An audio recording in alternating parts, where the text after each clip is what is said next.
हाँ तो प्यारे बच्चों, एक बार फिर से आपका स्वागत है हमारे फ्यूचर कोचिंग क्लासेस पर। आज हम आपको फिजिक्स में यूनिट फर्स्ट में रेखीय आवेश वितरण के बारे में बात कर रहे थे।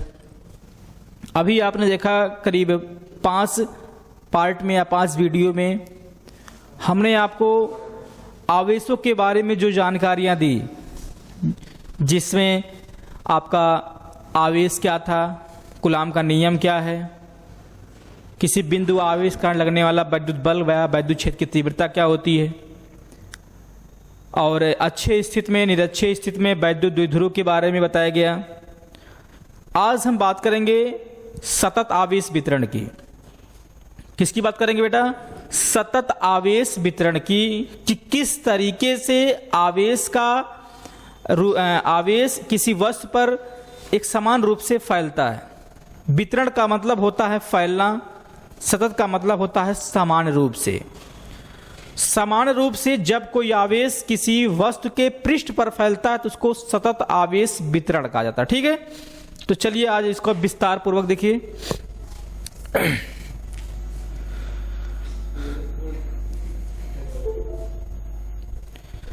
चलिए, सतत आवेश वितरण क्या होता है? पहला हेडिंग डालेंगे इसमें, सतत आवेश वितरण। सतत आवेश वितरण। सतत आवेश वितरण का मतलब होता है आवेशों का किसी पृष्ठ पर समान रूप से फैलना।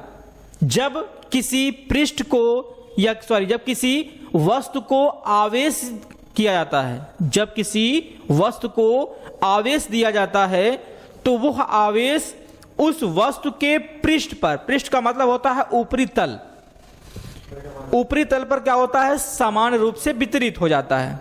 जैसे मैं बात कर लूं कि वो वस्तु, चाहे वो चालक तार हो, चाहे वो आपका क्षेत्र हो, क्षेत्रफल हो, या फिर आपका आयतन के रूप में हो।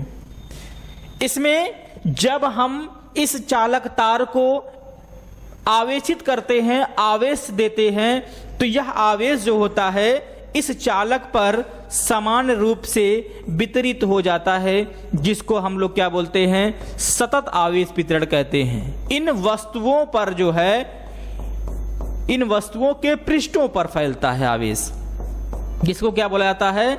सतत आवेश वितरण कहते हैं। ठीक है, ये क्या हो जाएगा? सतत आवेश वितरण कहलाएगा। वो वस्तु चाहे आपका रेखिक हो, चाहे आपका क्षेत्रफल के रूप में हो, या फिर आयतन के रूप में है, तीनों के बारे में आज हम अध्ययन करेंगे कि सतत आवेश वितरण क्या होता है, रेखीय आवेश वितरण क्या होता है, आयतन आवेश वितरण क्या होता है, और पृष्ठीय आवेश वितरण क्या होता है। इनको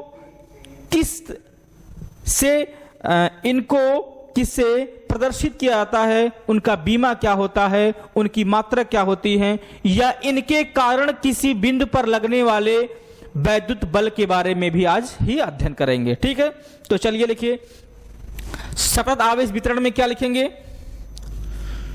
सतत आवेश वितरण में बेटा क्या लिखेंगे? जब किसी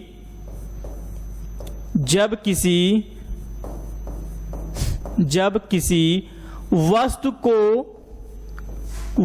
को आवेशित किया जाता है, आवेशित किया जाता है, तो वह आवेश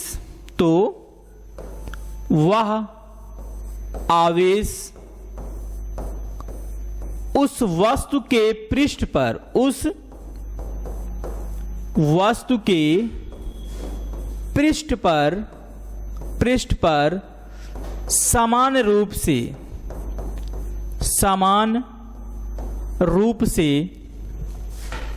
रूप से वितरित हो जाता है, वितरित हो जाता है,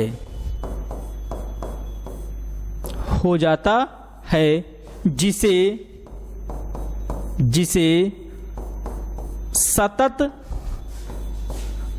आवेश, जिसे सतत आवेश वितरण कहते हैं। सतत आवेश वितरण, सतत आवेश वितरण कहते हैं। ठीक है, ये रेखीय हो सकता है। क्या हो सकता है बेटा? ये रेखीय हो सकते हैं, ये आयतन के रूप में हो सकते हैं, या ये क्षेत्रफल के रूप में हो सकते हैं। ठीक, ये रेखीय हो सकता है, रेखीय आवेश वितरण हो सकता है, ये पृष्ठीय आयतन हो सकता है और पृष्ठीय आवेश वितरण। रेखीय आवेश वितरण, आयतन आवेश वितरण व पृष्ठीय आवेश वितरण हो सकता है। तीन हो सकते हैं। ठीक है, अब हम इन तीनों के बारे में अलग अलग जानकारी प्राप्त करेंगे और ये होते क्या हैं, ये किस तरीके से कार्य करते हैं। अगर कोई रेखीय आवेश वितरण है तो उसके कारण किसी बिंदु पर वैद्युत आवेश का पर जो बल लगेगा वो किस तरीके से आता है। ठीक है, तो चलिए अगला हेडिंग डालिए, रेखीय आवेश घनत्व। सबसे पहले किसकी बात कर लें बेटा? रेखीय आवेश घनत्व की बात कर लें। किसकी बात कर लें? रेखीय आवेश घनत्व। रेखीय आवेश घनत्व की। रेखीय आवेश घनत्व होता क्या है? किसी एकांक लंबाई, क्या लिखेंगे? किसी एकांक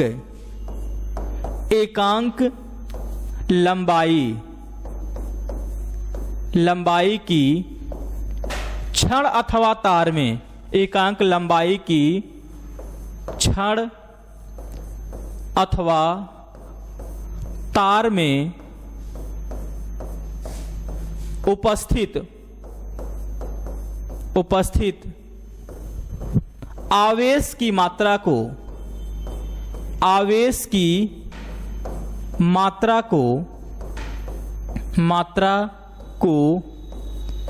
रेखीय आवेश घनत्व कहते हैं। रेखीय आवेश घनत्व कहते हैं। रेखीय आवेश घनत्व कहते हैं। जैसे मैंने बोला कि ये क्या है बेटा? ये एक चालक तार है जिसकी लंबाई कितनी है? जिसकी लंबाई L है।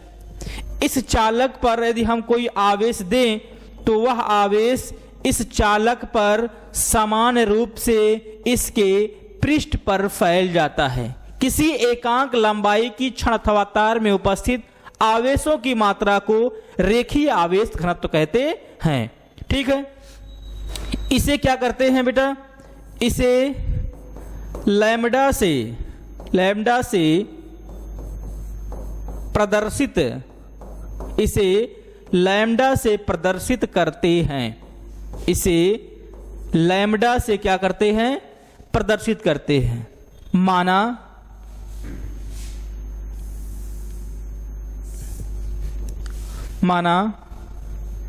यहां लिखेंगे, माना किसी L लंबाई के चालक तार के सूक्ष्म लंबाई dl, क्या dl में आवेशों की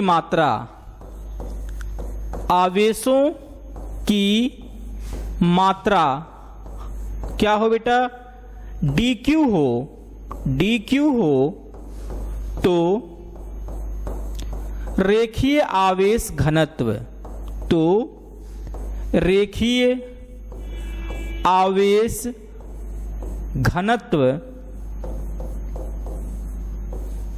लैम्डा बराबर, रेखीय आवेश घनत्व lambda is equal to dq upon dv। D q upon d l, क्योंकि लंबाई की बात चल रही है यहां पे, d q upon d l. किसी एकांक लंबाई के छड़ अथवा तार में उपस्थित आवेश की मात्रा को रेखीय आवेश घनत्व कहते हैं।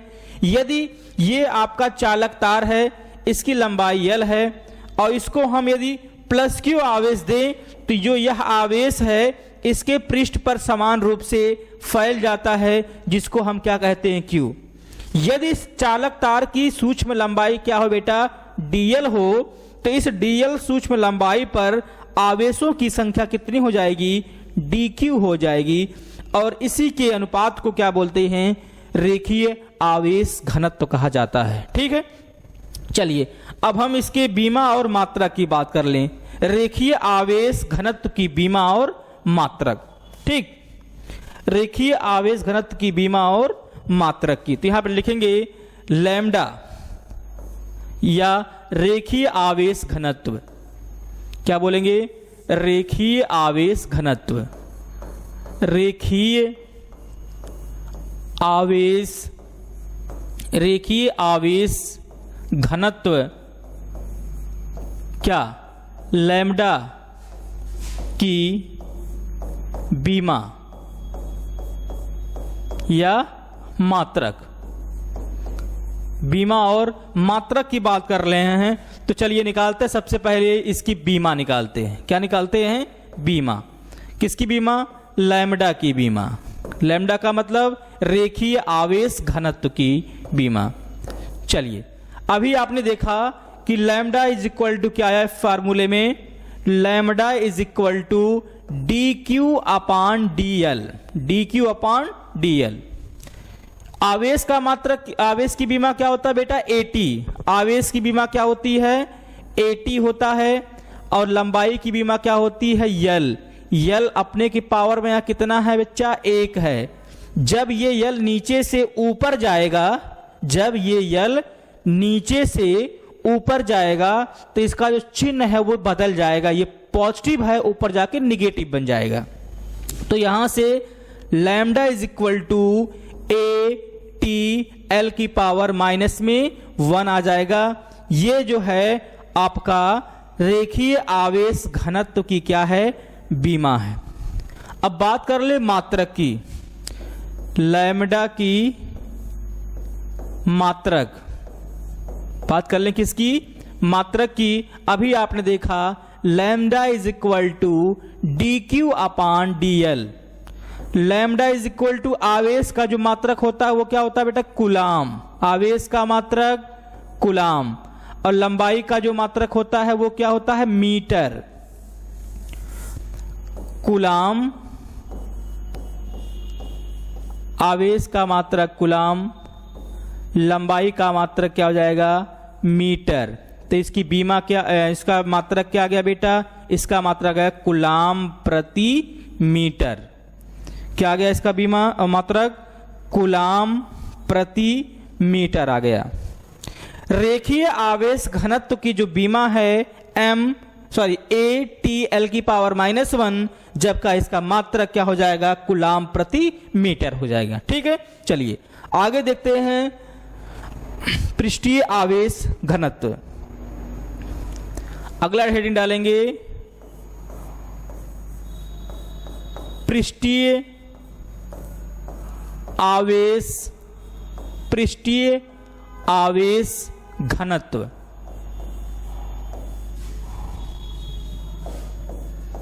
किसी पृष्ठ के, क्या लिखेंगे इसमें, किसी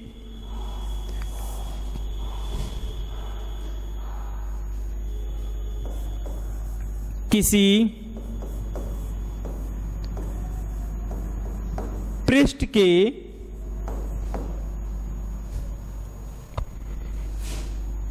एकांक क्षेत्रफल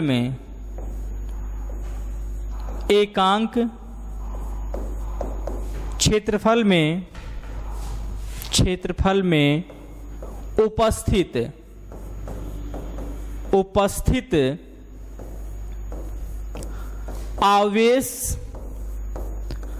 आवेश की मात्रा को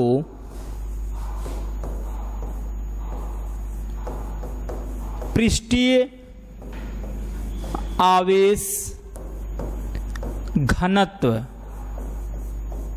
पृष्ठीय आवेश घनत्व कहते हैं। घनत्व, पृष्ठीय आवेश घनत्व कहते हैं। ठीक है। यदि मैं आपको बता दूं, मैं ये कहूं कि ये क्या है, एक पृष्ठ है। क्या है? ये एक पृष्ठ है और इसको क्या करते हैं हम, जब आवेश देते हैं, माना ये एक पृष्ठ ए है, जब हम इसको आवेशित करते हैं बेटा, तो यह आवेश जो है इस वस्तु के पृष्ठ पर समान रूप से क्या हो जाएगा, फैल जाएगा, समान रूप से फैल जाएगा। यदि हम कह दें कि इसके भीतर एक सूक्ष्म पृष्ठ है डीए, इसके भीतर एक सूक्ष्म पृष्ठ ये क्या है, डीए है, जिस पर उपस्थित आवेश क्या है, डीक्यू स्थित है, तो यहां इसके भीतर जो पृष्ठीय आवेश घनत्व होगा वो आपका सिग्मा होगा। तो लिखेंगे माना किसी पृष्ठ के, माना एक पृष्ठीय क्षेत्रफल ए है, यहां लिखेंगे इसे यहां लिख लीजिएगा, इसे सिग्मा से प्रदर्शित करते हैं, इसे सिग्मा से प्रदर्शित करते हैं, प्रदर्शित करते हैं।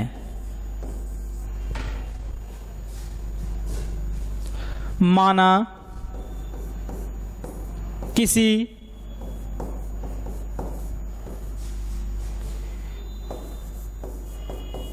वस्तु के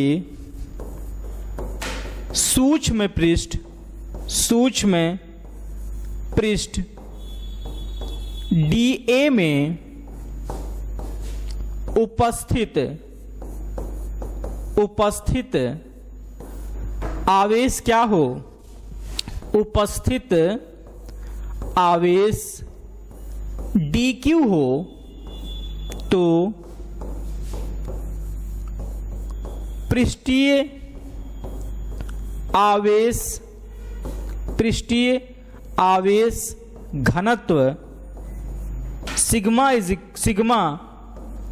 सिग्मा बराबर क्या हो जाएगा बेटा, सिग्मा बराबर होगा dq upon dA, dq upon dA, sigma बराबर हो जाएगा dq अपॉन dA।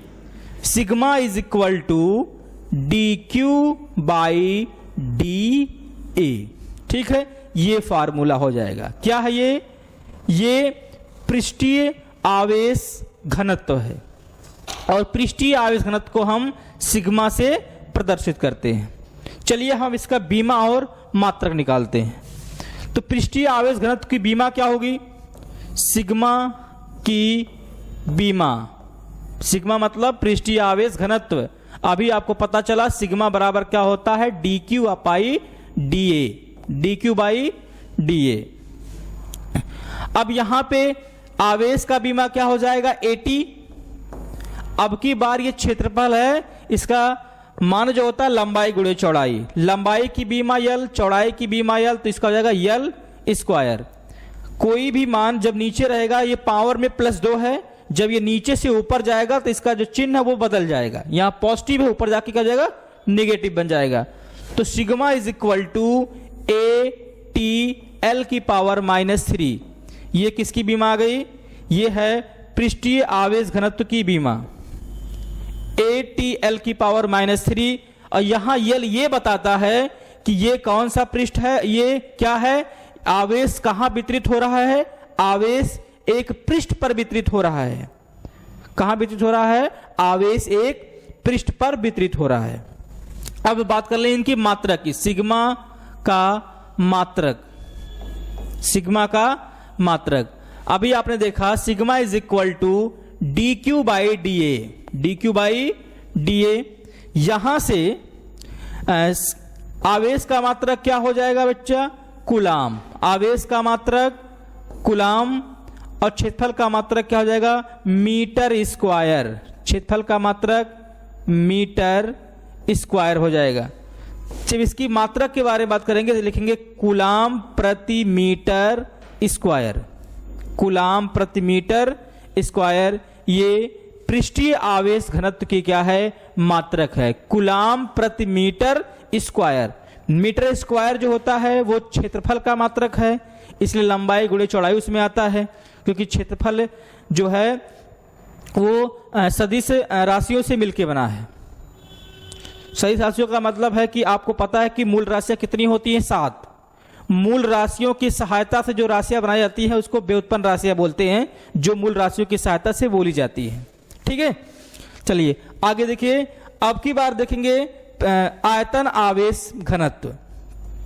अगला डालेंगे हेडिंग आयतन आवेश घनत्व। आयतन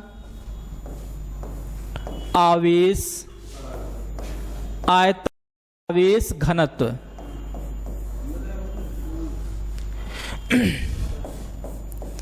यहां पे लिखेंगे किसी वस्तु के, क्या लिखेंगे, किसी वस्तु के एकांक, किसी वस्तु के एकांक आवेश, एकांक आयतन में उपस्थित, एकांक आयतन में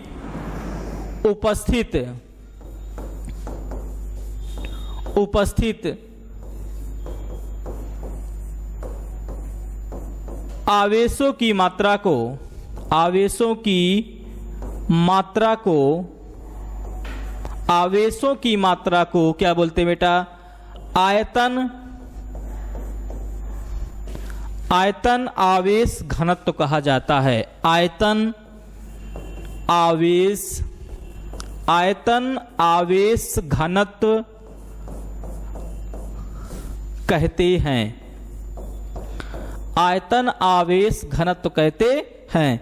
इसे रो से प्रदर्शित करते हैं। क्या लिखेंगे, इसे रो से प्रदर्शित करते हैं। इसे रो से प्रदर्शित करते हैं। अभी मैं बात कर लो आयतन की, तो हमारे पास ये एक ऑब्जेक्ट है जिसका आयतन क्या है, v। अब इसके भीतर एक सूक्ष्म आयतन क्या है बेटा, dv है। क्या है, dv है। जब हम इस वस्तु को आवेशित करते हैं ना, तो ये आवेश जो है इस वस्तु के आयतन पर समान रूप से क्या हो जाएगा, फैल जाएगा। इस वस्तु में आवेश जो पॉजिटिव चार्ज है वो इस आवेश पर समान रूप से क्या हो जाएगा, फैल जाएगा। अब क्या बात करते हैं, हमने बोला कि किसी वस्तु का एक सूक्ष्म आयतन क्या है, dv है। यदि सूक्ष्म आयतन dv है तो उस पर आवेश का क्या होगा, dq उपस्थित होगा। सूक्ष्म आयतन पर बेटा सूक्ष्म आवेश उपस्थित रहता है। अगर हम संपूर्ण आयतन की बात करते तो वहां पे संपूर्ण आवेश की बात होती। अगर वहां v की बात होती, संपूर्ण आयतन की बात होती, तो हम आवेश q के बारे में बात करते। लेकिन यहां dq की बात हो रही है, मतलब सूक्ष्म आयतन की बात हो रही है, तो यहां पे सूक्ष्म आवेश के बारे में ही बात करेंगे। ठीक है, तो आगे क्या लिखेंगे,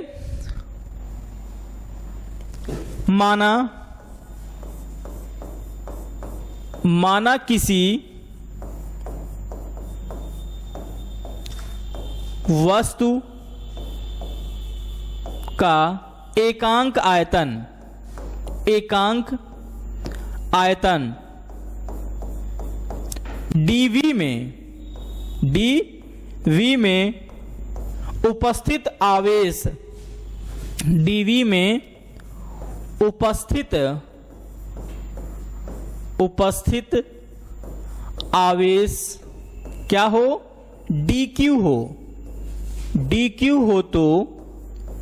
हो तो आयतन आवेश घनत्व हो तो आयतन आवेश घनत्व, आयतन आवेश घनत्व आयतन आवेश घनत्व रो इज इक्वल टू क्या हो जाएगा, d q by d v, d q by d v, ये फार्मूला है। अब हम इसकी बीमा और मात्रक के बारे में बात कर लें तो लिखेंगे सिग्मा का बीमा, मतलब सिग्मा मतलब आयतन आवेश घनत्व का बीमा। तो आपने भी देखा फार्मूले में e rho is equal to d q by d v है। आपको पता है कि आवेश की जो बीमा होती है एटी होता है। यहां पे बेटा नीचे आयतन लिखा है, इसका मतलब लंबाई गुणे चौड़ाई गुणे ऊंचाई एल की पावर 3 हो जाएगी।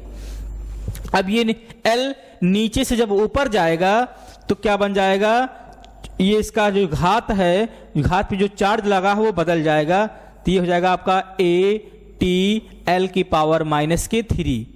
ये आपका हो गया आयतन आवेश घनत्व की बीमा। अब हम इसके मात्रक के बारे में बात कर लें तो अभी आपने देखा E इज इक्वल टू क्या था, d q by d v, d q by d v. तो यहां पे आवेश का मात्रक क्या होता है बेटा, कूलाम होता है, और आयतन का मात्रक क्या होता है, मीटर क्यू, क्या होता है, मीटर की पावर 3। और जब इसका मात्रक हो जाएगा कूलाम प्रति मीटर की पावर 3, मीटर की पावर क्यूब, ये इसका क्या है, मात्रक है। क्या हो गया इसका, ये मात्रक हो गया। ठीक, अभी हमने क्या देखा, अभी हमने पढ़ा सतत आवेश वितरण किसे कहते हैं, फिर हमने पढ़ा रेखीय आवेश घनत्व क्या होता है, पृष्ठीय आवेश घनत्व क्या होता है, आयतन आवेश घनत्व क्या होता है, इनको किस से प्रदर्शित किया जाता है, इनकी बीमा क्या होती है और इनका मात्रक क्या होता है। ठीक है, अब हम इनके रेखीय आवेश वितरण के बारे में पढ़ेंगे। किसके बारे में पढ़ेंगे, रेखीय आवेश वितरण। तो रेखीय आवेश वितरण के कारण किसी बिंदु पर लगने वाला आवेश पर बल, लगने वाला आवेश पर बल। चलिए सब लोग अगला डालिए हेडिंग।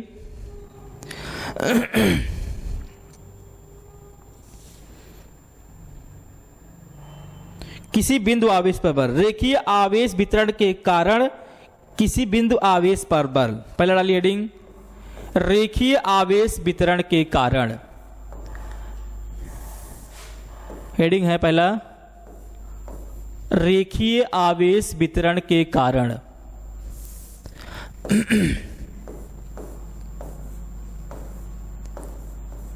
रेखीय आवेश वितरण के कारण, वितरण के कारण किसी बिंदु आवेश पर बल, किसी बिंदु आवेश पर बल, आवेश पर आवेश पर बल,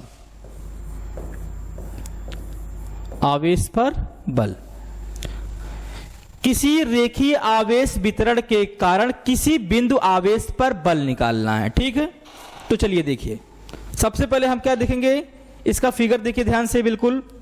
ये क्या है, एक्स अक्ष, ये वाई अक्ष और ये जेड अक्ष। ये एक्स अक्ष है बेटा, ये वाई अक्ष है और ये क्या है, जेड अक्ष। ये इसका मूल बिंदु है। क्या है, मूल बिंदु।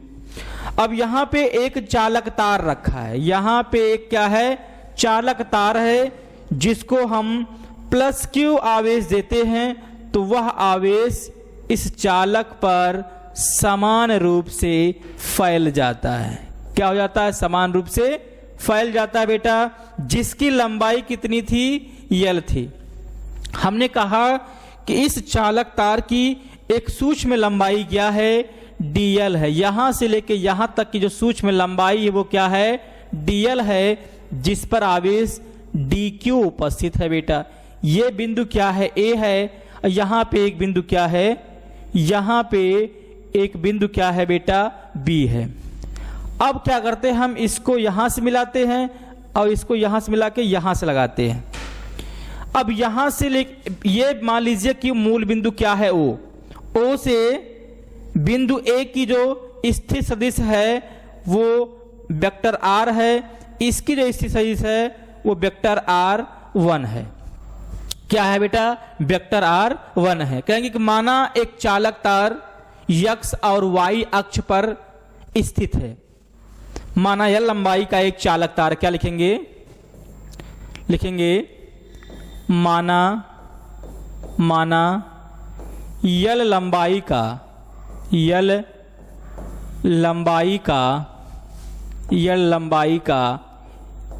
एक चालक तार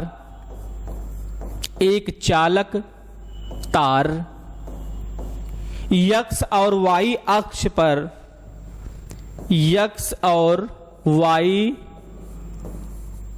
पर स्थित है,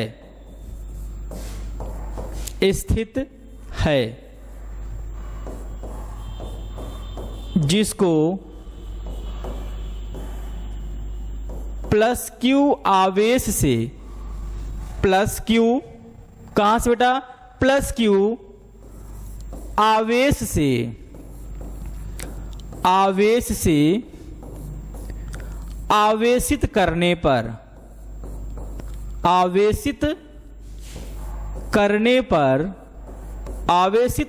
पर वह आवेश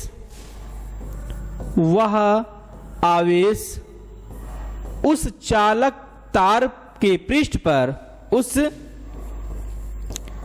चालक तार के पृष्ठ पर, ठीक है, उस चालक के पृष्ठ पर क्या होता है? समान रूप से वितरित हो जाता है। वितरित हो जाता है, जिसका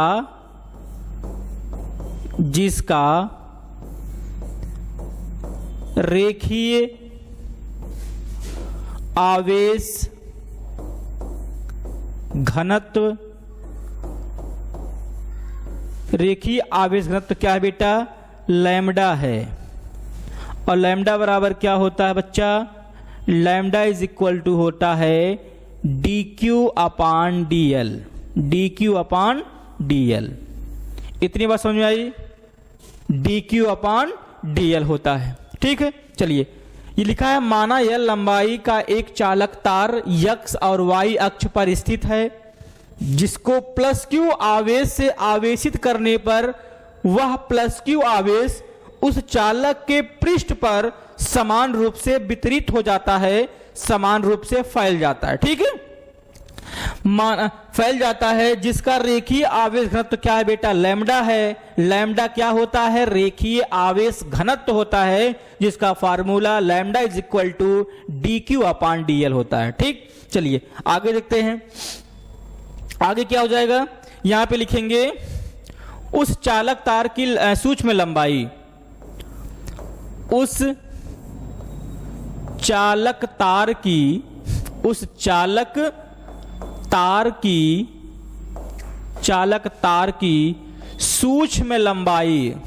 सूक्ष्म लंबाई dl है। dl में उपस्थित आवेश dq है, जिससे कुछ दूरी पर एक बिंदु B है, एक बिंदु B है, जिस पर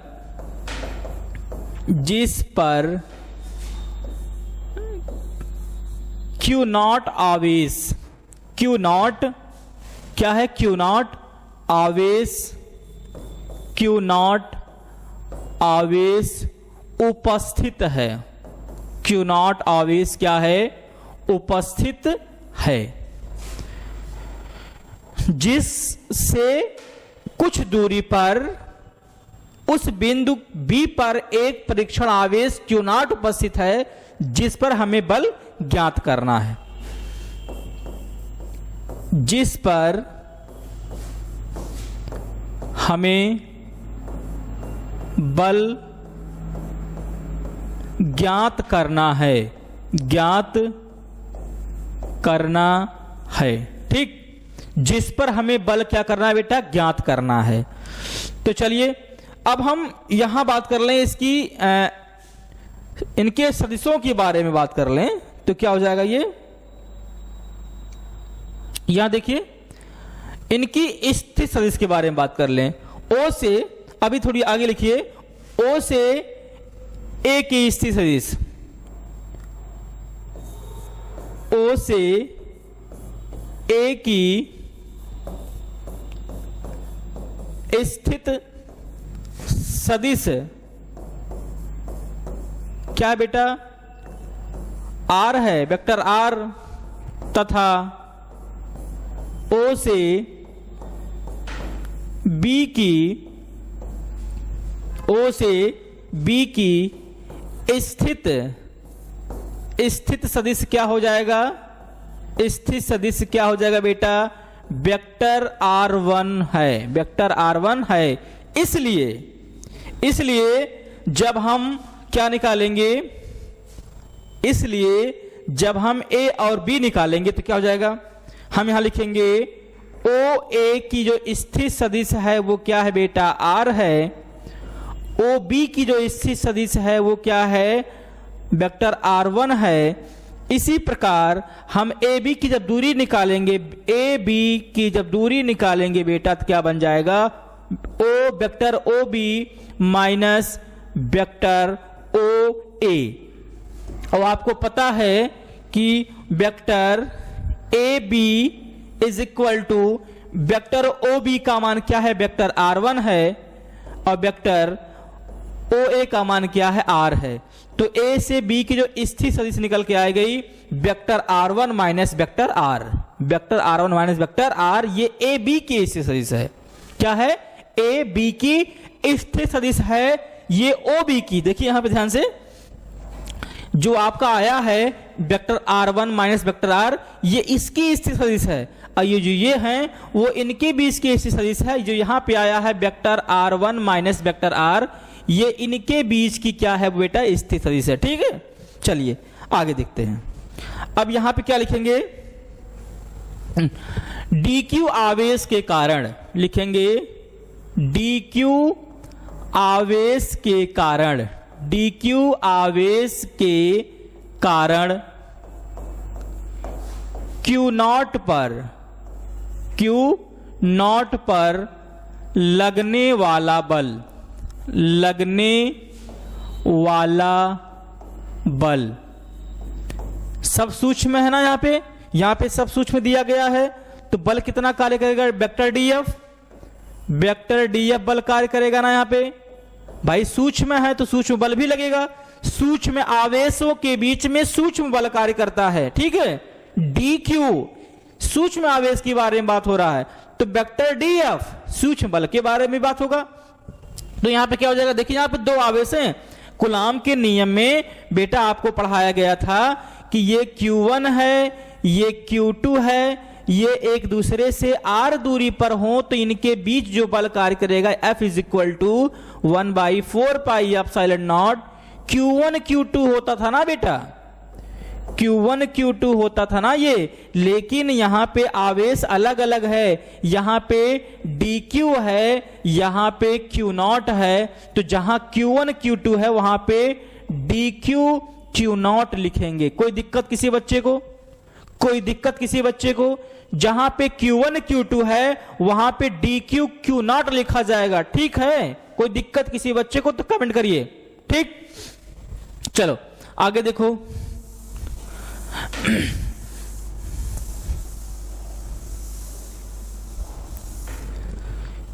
यहां पे क्या जगह बेटा 1/4 pi epsilon not D Q not by mod of vector r1 minus vector r का होल थ्राइज इनटू यहां पे vector r1 minus vector r। ठीक है, ये क्या है? रेखीय आवेश घनत्व है। यहां लिखेंगे रेखीय आवेश घनत्व होने के कारण, क्या लिखेंगे? रेखीय आवेश घनत्व होने के कारण लैम्डा इज इक्वल टू क्या हो जाएगा? dq by dl। हम इसको क्या मान लें? इक्वेशन नंबर फर्स्ट मान लें। क्या मान लें बेटा? इक्वेशन नंबर फर्स्ट मान लें। तो यहां से dq बराबर क्या आ जाएगा? लैम्डा dl आ जाएगा। अब क्या करेंगे? लिखेंगे dq का मान समीकरण, dq का मान समीकरण 1 में रखेंगे। dq का मान समीकरण 1 में रखने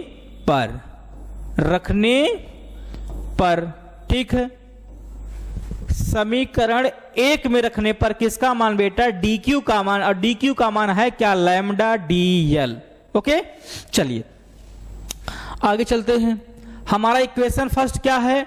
हमारा इक्वेशन फर्स्ट है vector df is equal to 1/4 pi epsilon not.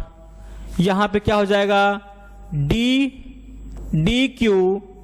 q naught by mod of vector r1 minus vector r का होल थ्राइज, यहां पे mod of vector r1 minus vector r। ठीक, अब हमको इसी में मान रखना है। लैम्डा के स्थान पे क्या रखेंगे बेटा?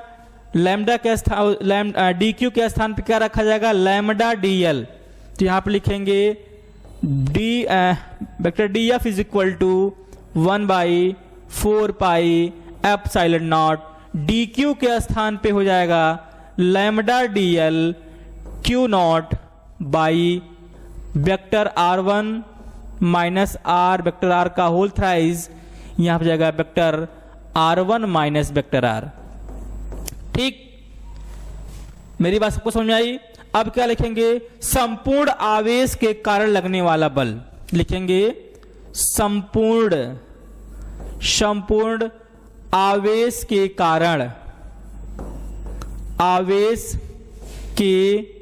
कारण Q नॉट पर लगने वाला बल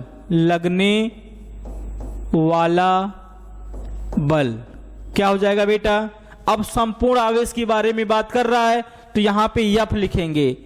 F इज इक्वल टू 1/, देखिए समाकलन करेंगे तो ये लिखेंगे L है, तो L लिखेंगे लंबाई है, 1/4 pi epsilon naught lambda dl q naught by vector r1 minus vector r का whole thrice vector r1 minus vector r। ठीक है, अब क्या करेंगे? हम इसको बाहर निकालेंगे q को, तो हमारे पास बचेगा क्या बेटा? हमारे पास क्या, इसको कैसे लिख सकते हैं? और लिखेंगे vector F is equal to, vector F is equal to क्या हो जाएगा बेटा? q/4 पाई एप्सिलॉन नॉट, अवकलन का निशान लगाएंगे समाकलन का, तो यहां हो जाएगा आपका क्या? लैम्डा, फिर नीचे r1 vector r1 minus vector r पूरे के बटे में क्या हो जाएगा? r1 vector r1 minus vector r का होल थ्राइज, यह हो जाएगा आपका dl। क्या हो जाएगा बेटा? dl हो जाएगा। ये आपका संपूर्ण आवेश के कारण लगने वाला बल है। क्या है बेटा? संपूर्ण आवेश के कारण लगने वाला बल। रेखीय आवेश वितरण के कारण किसी बिंदु आवेश पर बल क्या हो जाएगा? F is equal to Q/4 pi epsilon naught, समाकल का निशान लगाएंगे, L लगाएंगे, L का मतलब लंबाई के सापेक्ष है, लैम्डा ब्रैकेट में vector R1 minus vector R अपान माड में vector R1 minus vector R का होल थ्राइज इनटू क्या है? DL। क्या है बेटा? D और L। ठीक, चलिए अब आगे बात कर ले हम किसकी? पृष्ठीय आवेश वितरण की। किसकी बात कर लेंगे? पृष्ठीय आवेश वितरण की। तो डालिए अगला हेडिंग, पृष्ठीय आवेश वितरण। पृष्ठीय आवेश वितरण की। पृष्ठीय आवेश वितरण। ठीक है, अब पृष्ठीय आवेश वितरण जानने से पहले हम एक आपको इमेज दिखाते हैं। ये x अक्ष है बेटा, ये y अक्ष है और ये क्या है? z अक्ष है। ये मूल बिंदु क्या है? O। इसके भीतर एक पृष्ठ रखा गया है। क्या रखा गया बच्चा? एक पृष्ठ रखा गया है। ये देखिए यहां पे, जब पृष्ठ क्या है? ये है पृष्ठ A। जब हम इसको क्या करते हैं?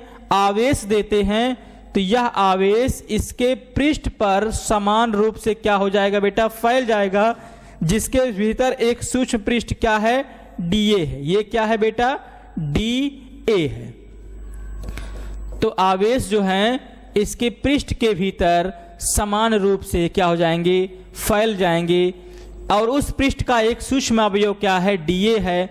इसी यहां पे आवेश क्या है? उपस्थित है। यहां पे आवेश एक DQ उपस्थित है इस बिंदु पर। इससे कुछ दूरी पर यहां पे एक बिंदु B है जिस पर आवेश DQ उपस्थित है। यहां से इसको मिला देंगे तो ये हो जाएगा वेक्टर R, ये हो जाएगा वेक्टर R1, ये हो जाएगा वेक्टर R और ये हो जाएगा वेक्टर R1 हो जाएगा। तो यहां पे क्या बोलेंगे कि माना एक पृष्ठ A जो X और Y अक्ष के तल पर स्थित है, जब इसको +Q आवेश देते हैं तो वह आवेश इस पृष्ठ पर समान रूप से फैल जाता है। इस पृष्ठ का एक सूक्ष्म अवयव DA है जिस पर आवेश DQ उपस्थित है। ठीक है, क्या लिखेंगे? माना एक पृष्ठीय आवेश, माना एक पृष्ठ A है, लिखेंगे यहां पे माना एक पृष्ठ क्या है? A है, जो पृष्ठ A है जो X और Y अक्ष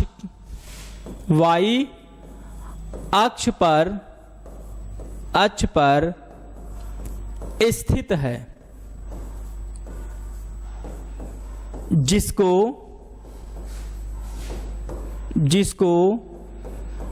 +Q आवेश देते हैं, +Q आवेश से क्या करते हैं बेटा? आवेशित करते हैं। +Q आवेश से आवेशित करते हैं, तो वह आवेश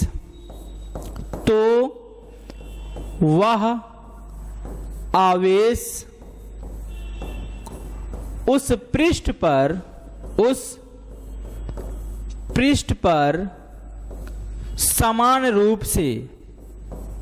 समान रूप से वितरित हो जाता है, वितरित हो जाता है। ठीक है, तो वह आवेश उस पृष्ठ पर समान रूप से वितरित हो जाता है। माना उस वस्तु का एक सूक्ष्म पृष्ठ क्या हो? DA हो। माना उस वस्तु का एक सूक्ष्म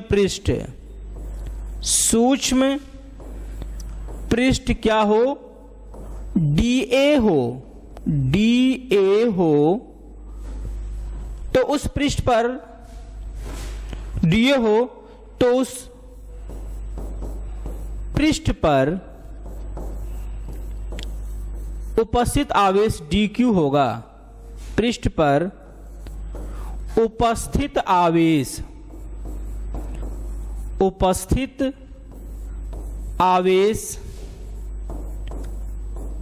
DQ होगा। ठीक है। अब ये क्या है बेटा? पृष्ठीय आवेश घनत्व है। यहां लिखेंगे पृष्ठीय आवेश घनत्व होने के, पृष्ठीय आवेश घनत्व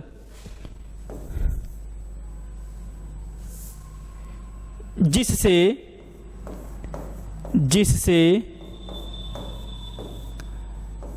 पृष्ठीय आवेश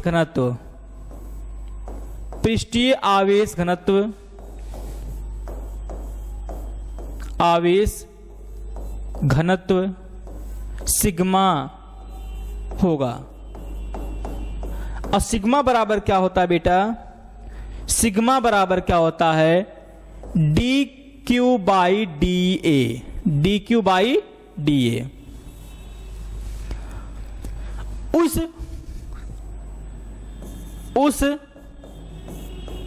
सूक्ष्म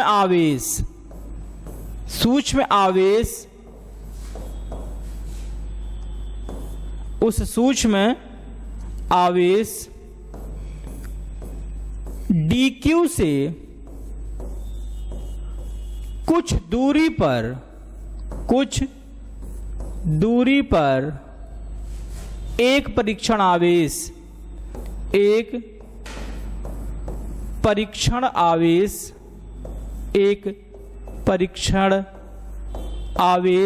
क्या है बेटा? Q0 उपस्थित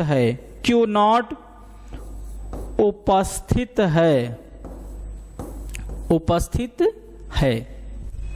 अब OA की स्थिति सदिश क्या हो जाएगा? वेक्टर R1, सॉरी सिर्फ R, वेक्टर R, और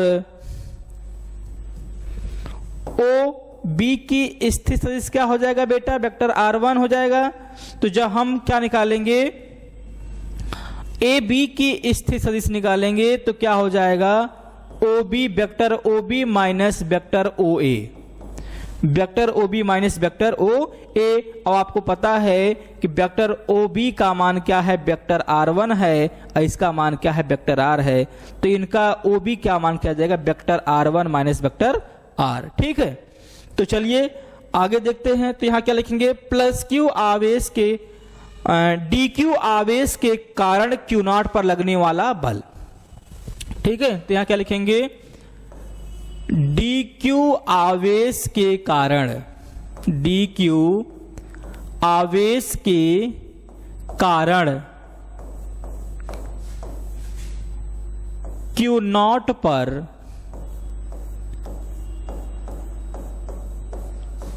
लगने वाला बल क्या लिखेंगे? लगने वाला बल बेटा, लगने वाला बल क्या हो जाएगा? वेक्टर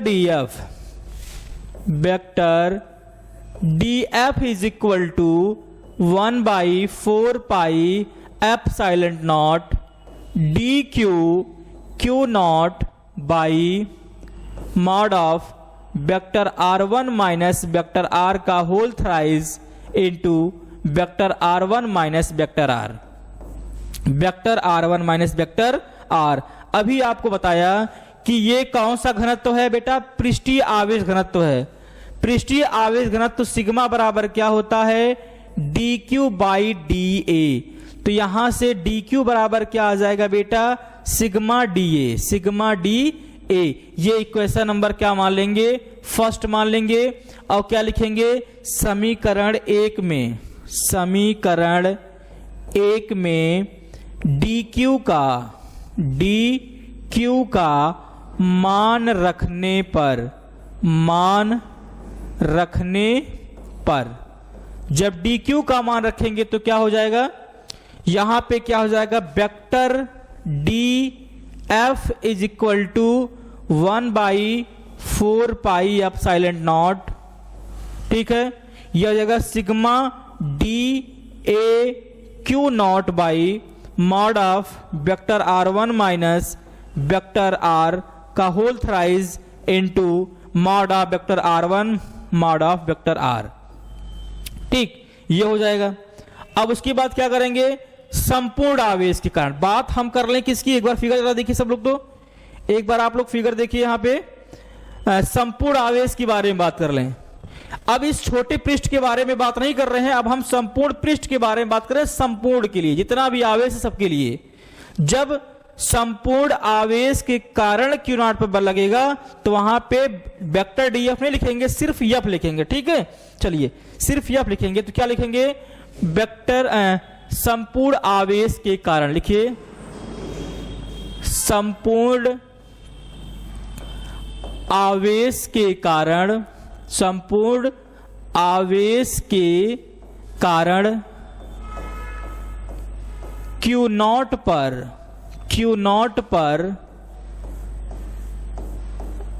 लगने वाला बल,